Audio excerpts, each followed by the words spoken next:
Hey, welcome. Today we're diving into Selma Lagerlöf's fantastic story, The Rattrap. Now, this one kind of feels like a fairy tale for grown-ups. It gets right to the heart of human nature and asks this really powerful question. Can one single act of kindness actually, truly change a person for the better? So let's jump right in with the big idea that shapes this entire story. Our main character believes the whole world is, you guessed it, nothing but a big rat trap.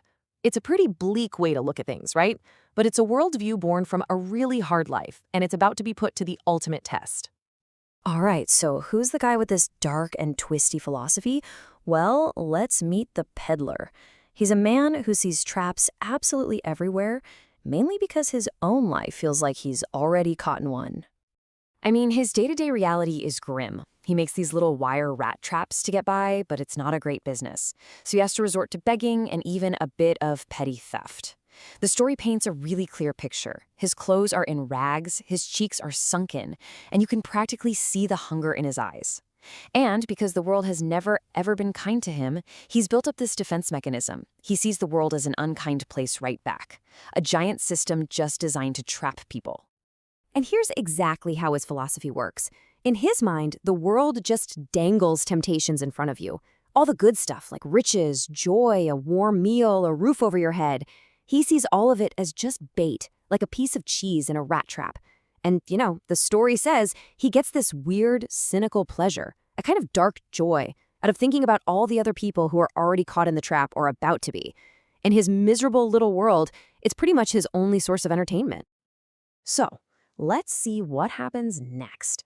What happens when the peddler, the guy who loves thinking about this giant trap, comes face to face with a very tempting piece of bait all his own? One night, instead of getting the usual door slammed in his face, the peddler is actually welcomed into a little cottage by a lonely old crofter. This old guy is just thrilled to have someone to talk to. He shares his food, his tobacco, he even shares his secrets with this total stranger. Now, for the peddler, this kind of kindness is completely foreign. And then, the bait appears. The old man is so proud of his prize cow that to prove how well she provides for him, he shows the peddler his earnings, 30 kroner. And in this incredible act of trust, he even shows the stranger the exact spot where he hides the cash. For a man like the peddler, who has nothing, this isn't just money. It's the perfect piece of cheese. And boom, just like that, his little theory becomes his real life. He totally betrays the old man's trust and steals the 30 kroner. To get away, he cuts into the woods, but he gets lost almost immediately. He's just wandering in circles, totally exhausted, when this awful realization hits him. The money was the bait, and this forest is the trap. The story calls it an impenetrable prison. He's caught. Just as he's about to collapse and die in the cold December woods, he hears a sound. It's the steady thump-thump of hammers from an ironworks nearby. He stumbles towards the sound, and this sets the stage for a crazy encounter that's going to change everything. Inside the forge, the owner, a really important ironmaster, spots the peddler by the furnace. In the flickering firelight, he makes a huge mistake. He thinks this raggedy stranger is an old army buddy of his, a Captain von Stahl, who's obviously fallen on some very hard times. And he insists, absolutely insists, that his old captain come home with him for Christmas. So you've got two totally different things happening here. The ironmaster sees an old friend who needs help, but the peddler, he just sees another trap. He's terrified. Going to this fancy manor house with stolen money in his pocket, that feels like walking right into the lion's den. So he says no, absolutely not. But the ironmaster won't take no for an answer, so he sends his daughter, Edla, to try and persuade him. Edla has this really gentle and compassionate way about her, and she actually convinces the peddler to come with her. But once they get to the manor house, in the bright light of day, the truth is about to come out. The next morning is Christmas Eve. The servants have bathed the peddler, they've cut his hair, given him a shave, and dressed him up in the ironmaster's own nice clothes. But when he walks into the dining room, his host sees him clearly for the very first time. And that is not his old comrade. The ironmaster is furious. He accuses the peddler of being a liar and threatens to call the sheriff. So the peddler's luck has officially run out. He's about to be kicked out on the street or maybe even arrested. This is the moment, right here, where the story could have ended very, very differently. But then something completely unexpected happens. The whole story turns on what Edla, the Ironmaster's daughter, does next. She steps in. She reminds her father that they promised this stranger Christmas cheer and they shouldn't just kick him out now.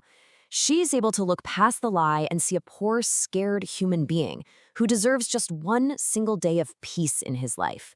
It's this incredible act of empathy. Her dad isn't happy about it, but he agrees. And for the rest of the day, the peddler does nothing but eat and sleep. The story says it was as if, for many years, he had not been able to sleep as quietly and safely.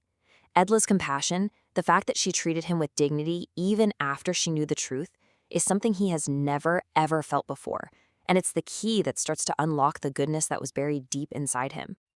So, the next morning, it's Christmas Day.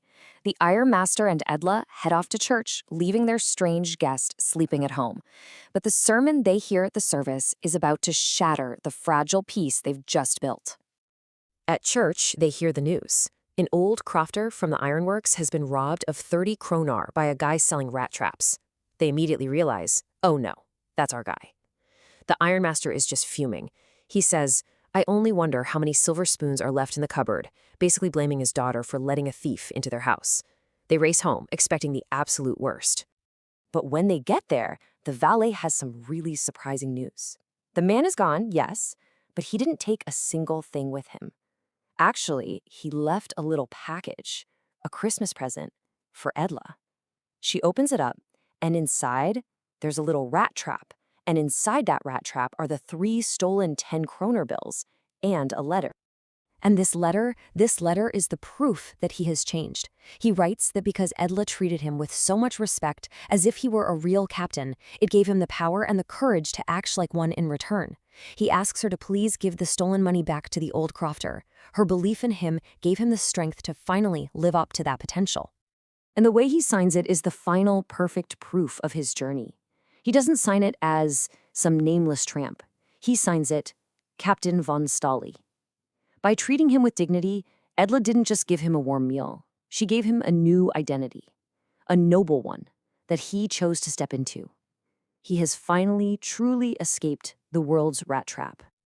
And so this beautiful, simple story leaves us with this really profound question. It suggests that maybe the baits in the world's rat trap aren't just things like money and food, but maybe they're also the negative